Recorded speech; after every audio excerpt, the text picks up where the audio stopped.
Each time we interview someone on the streets, we see information officials take their photos. The heavy hand of the state, like its leader's image, is everywhere. Libya bus, it basically means there's God, there's Muammar Gaddafi, and there's Libya and bus, there's nothing more.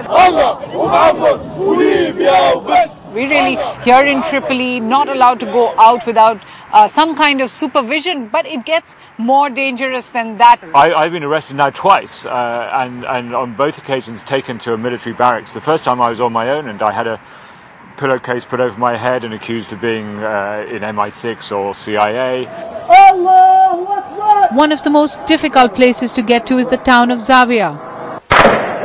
Only 50 kilometers to the west of Tripoli, it was reclaimed according to government officials on March the 5th.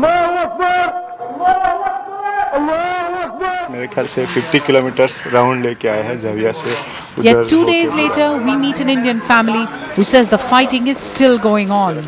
Just our next flat, there was a heavy fightings, and if you go and see, there were bullets also crossing from the windows.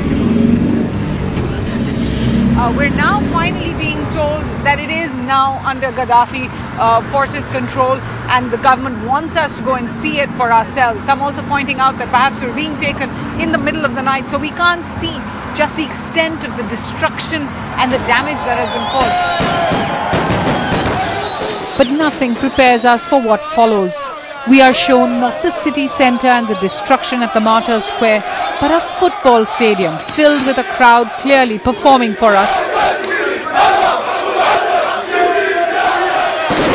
And a spectacular fireworks display.